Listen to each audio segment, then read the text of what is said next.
संबंध। अब भगवान आगे के 3 श्लोकों में अपना उदाहरण देकर लोक संग्रह की पुष्टि करते हैं। न मे पार्थास्ति कर्तव्यम त्रिषु लोकेषु किंचन नानवाप्तमवाप्तव्यम वर्त एव च कर्मणि। अर्थात, हे पार्थ, मुझे तीनों लोकों में ना तो कुछ कर्तव्य है और ना कोई प्राप्त करने योग्य वस्तु अब प्राप्त है, फिर भी मैं कर्तव्य कर्म में ही लगा रहता हूँ। व्याख्या।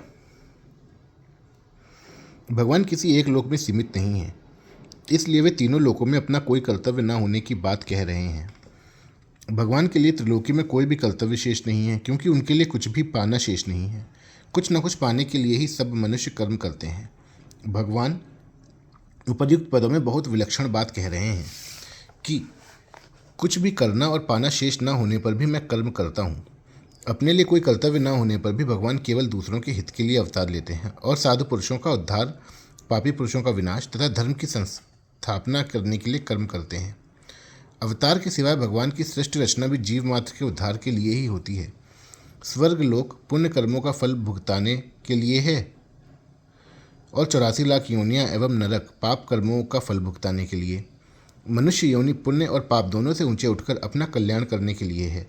ऐसा तभी संभव है जब मनुष्य अपने लिए कुछ ना करे। वह संपूर्ण कर्म, स्थूल शरीर से होने वाली क्रिया, सूक्ष्म शरीर से होने वाला चिंतन और कारण शरीर से होने वाली स्थिरता केवल दूसरे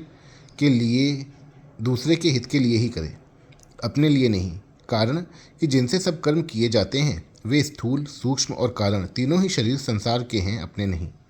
इसलिए कर्मयोगी शरीर, इंद्रियां, मन, बुद्धि, पदार्थ आदि संपूर्ण सामग्री को, जो वास्तव में संसार की ही है, संसार की ही मानता है और उसे संसार की सेवा में लगाता है। अगर मनुष्य संसार की वस्तु को संसार की सेवा में न लगाकर अपने सुख भोग में लगाता है तो बड़ी भारी भूल करता है। संसार की वस्तु को अपनी मान लेने से ही फल की इच्छा होती है और फल प्राप्ति के लिए कर्म होता है। इस तरह जब तक मनुष्य कुछ पाने की इच्छा से कर्म करता है तब तक उसके लिए कर्तव्य अर्थात करना शेष रहता है। गंभीरतापूर्वक विचार किया जाए तो मालूम होता है कि मनुष्य मात्र का अपने लिए कोई कर्तव्य है ही नहीं। कारण कि प्रापणी वस्तु नित्य प्राप्त है और स्वयं भी नित्य है, जबकि कर्म और कर्मफल अनित्य अर्थात उत्पन्न एवं नष्ट होने वाला है। अनित्य कर्म और फल का संबंध नित्य स्वयं के साथ हो ही कैसे सकता है। कर्म का संबंध पर शरीर और संसार से है, स्व से नहीं। कर्म सदैव पर के द्वारा और पर के लिए ही होता है, इसलिए अपने लिए कुछ करना है ही नहीं। जब मनुष्य मात्र के लिए कोई कर्तव्य नहीं है तब भगवान के लिए कोई कर्तव्य हो ही कैसे सकता है। कर्म योग से सिद्ध हुए महापुरुष के लिए भगवान ने इसी अध्याय के 17वें 18वें श्लोक में कहा कि उस महापुरुष के लिए कोई कर्तव्य नहीं है, क्योंकि उसकी रति, तृप्ति और संतुष्टि अपने आप में ही होती है। इसलिए उसे संसार में करने अथवा ना करने से कोई प्रयोजन नहीं रहता तथा उसका किसी भी प्राणी से किंचन मात्र भी स्वार्थ का संबंध नहीं रहता। ऐसा होने पर भी वह महापुरुष लोक संग्रहार्थ कर्म करता है। इसी प्रकार यहाँ भगवान अपने लिए कहते हैं कि कोई भी कर्तव्य ना होने तथा कुछ भी पाना बाकी ना होने पर भी मैं लोक संग्रहार्थ कर्म करता हूँ। तात्पर्य है कि तत्वज्ञ महापुरुष की भगवान के साथ एकता होती है। मम साधर्म में मागता। जैसे भगवान त्रिलोकी में आदर्श हैं, ऐसे ही संसार में तत्वज्ञ पुरुष भी आदर्श हैं। वत एव च कर्मणि। यहाँ एव पद से भगवान का तात्पर्य है कि मैं उत्साह एवं तत्परता से आलस्य रहित होकर सावधानी पूर्वक सांगोपांग कर्तव्य कर्मों को करता हूँ। कर्मों का त्याग न करता हूँ, न उपेक्षा। जैसे इंजन के पहिए के चलने से इंजन से जुड़े हुए डब्बे भी चलते रहते हैं, ऐसे ही भगवान और संत महापुरुष इंजन के समान कर्तव्य कर्म करते हैं, जिससे अन्य मनुष्य भी उन्हीं का अनुसरण करते हैं। अन्य मनुष्यों में करने और पाने की इच्छा रहती है। ये इच्छाएं निष्काम भाव पूर्वक कर्तव्य कर्म करने से ही दूर होती हैं। यदि भगवान और संत महापुरुष कर्तव्य कर्म ना करें तो दूसरे मनुष्य भी कर्तव्य कर्म नहीं करेंगे, जिससे उनमें प्रमाद, आलस्य आ जाएगा और वे अकर्तव्य करने लग जाएंगे। फिर इन मनुष्यों की इच्छाएं कैसे मिटेंगी। इसलिए संपूर्ण मनुष्यों के हित के लिए भगवान और संत महापुरुषों के द्वारा स्वाभाविक ही कर्तव्य कर्म होते हैं। भगवान सदैव कर्तव्य परायण रहते हैं, कभी कर्तव्यच्युत नहीं होते। अतः भगवत परायण साधक को भी कभी कर्तव्यच्युत नहीं होना चाहिए।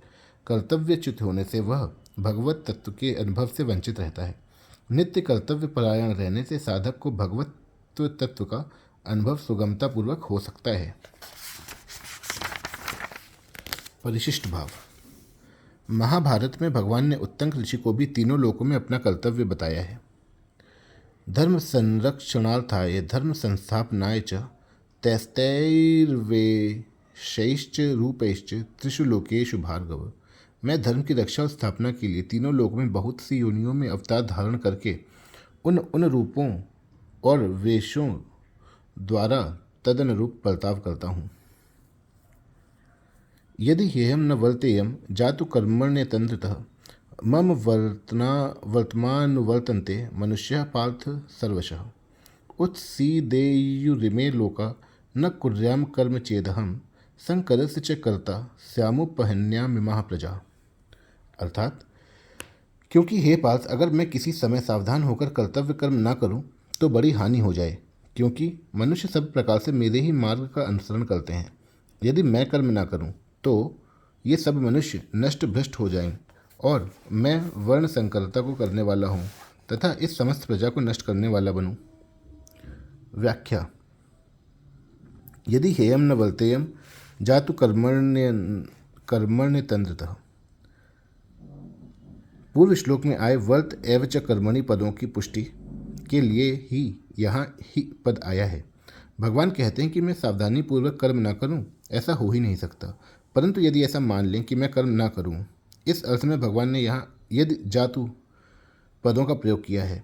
अतंत्रता पद का तात्पर्य यह है कि कर्तव्य कर्म करने में आलस्य और प्रमाद नहीं करना चाहिए, अपितु उन्हें बहुत सावधानी और तत्परता से करना चाहिए। सावधानी पूर्वक कर्तव्य कर्म न करने से मनुष्य आलस्य और प्रमाद के वश में होकर अपना अमूल्य जीवन नष्ट कर देता है। कर्मों में शिथिलता न लाकर उन्हें सावधानी एवं तत्परता पूर्वक करने से ही कर्मों से संबंध विच्छेद होता है। जैसे वृक्ष की कड़ी टहनी जल्दी टूट जाती है, पर जो अधूरी टूटने के कारण लटक रही है, ऐसी शिथिल टहनी जल्दी नहीं टूटती। ऐसे ही सावधानी एवं तत्परता पूर्वक कर्म करने से कर्मों से संबंध विच्छेद हो जाता है, पर आलस्य प्रमाद पूर्वक कर्म करने से कर्मों से संबंध विच्छेद नहीं होता। इसलिए भगवान ने 19वें श्लोक में समाचार पद का तथा इस श्लोक में अतंत्रतः पद का प्रयोग किया है। अगर किसी कर्म की बार बार याद आती है तो यही समझना चाहिए कि कर्म करने में कोई त्रुटि हुई है, जिसके कारण उस कर्म से संबंध विच्छेद नहीं हुआ है। कर्म से संबंध विच्छेद न होने के कारण ही किए गए कर्म की याद आती है। मम वर्तमान वर्तन्ते मनुष्य पार्थ सर्वशः। इन पदों से भगवान मानो यह कहते हैं कि मेरे मार्ग का अनुसरण करने वाले वास्तव में मनुष्य कहलाने योग्य हैं। जो मुझे आदर्श न मानकर आलस्य प्रमादवश कर्तव्य कर्म नहीं करते और अधिकार चाहते हैं, वे आकृति से मनुष्य होने पर भी वास्तव में मनुष्य कहलाने योग्य नहीं हैं। इसी अध्याय के 21वें श्लोक में भगवान ने कहा था कि श्रेष्ठ पुरुष के आचरण और प्रमाण के अनुसार सब मनुष्य उनका अनुसरण करते हैं, और इस श्लोक में भगवान कहते हैं कि मनुष्य सब प्रकार से मेरे मार्ग का अनुसरण करते हैं। इसका तात्पर्य यह है कि श्रेष्ठ पुरुष तो एक ही लोक में आदर्श पुरुष है, पर मैं तीनों ही लोकों में आदर्श पुरुष हूँ। मनुष्य को संसार में कैसे रहना चाहिए, यह बताने के लिए भगवान मनुष्य लोक में अवतरित होते हैं। संसार में अपने लिए रहना ही नहीं है, यही संसार में रहने की विद्या है। संसार वस्तुतः एक विद्यालय है जहाँ हमें कामना, ममता, स्वार्थ आदि के त्याग पूर्वक दूसरों के हित के लिए कर्म करना सीखना है और उसके अनुसार कर्म करके अपना उद्धार करना है। संसार के सभी संबंधी एक दूसरे की सेवा करने के लिए ही हैं। इसीलिए पिता, पुत्र, पति, पत्नी, भाई, बहन आदि सबको चाहिए कि वे एक दूसरे के अधिकार की रक्षा करते हुए अपने अपने कर्तव्य का पालन करें और एक दूसरे के कल्याण की चेष्टा करें।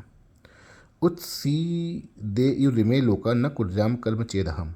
भगवान ने 23वें श्लोक में यदि ह्यहम न वर्तेयम जातु कर्मण्यतंत्रतः पदों से कर्मों में सावधानी न रखने से होने वाली हानि की बात कही, और अब इस श्लोक में उपर्युक्त पद से कर्म न करने से होने वाली हानि की बात कहते हैं। यद्यपि ऐसा हो ही नहीं सकता कि मैं कर्तव्य कर्म न करूं, तथापि ऐसा मान लिया जाए, इस अर्थ में भगवान ने यह चेत पद का प्रयोग किया है। इन पदों का तात्पर्य है कि मनुष्य की कर्म न करने में भी आसक्ति नहीं होनी चाहिए। माते संगोस्त्व कर्मणि।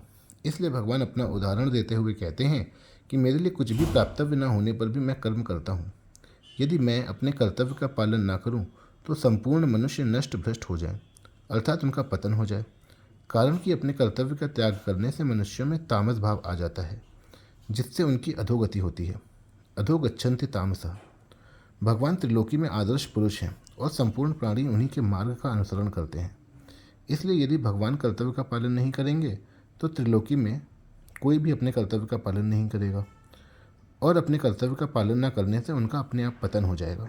संकरस्य च कर्ता स्यामुपहन्या मिमाह प्रजा। यदि मैं कर्तव्य कर्म ना करूं तो सब लोग नष्ट भ्रष्ट हो जाएंगे और उनके नष्ट होने का कारण मैं ही बनूंगा, जबकि ऐसा संभव नहीं है। परस्पर विरुद्ध दो धर्म एक में मिल जाएं तो वह संकर कहलाता है। पहले अध्याय के 40वें और 41वें श्लोक में अर्जुन ने कहा था कि यदि मैं युद्ध करूंगा तो कुल का नाश हो जाएगा। कुल के नाश से सनातन कुल धर्म नष्ट हो जाता है। धर्म के नष्ट होने पर संपूर्ण कुल में पाप फैल जाता है। पाप के अधिक बढ़ने पर कुल की स्त्रियां दूषित हो जाती हैं और स्त्रियों के दूषित होने पर वर्ण संकर उत्पन्न होता है।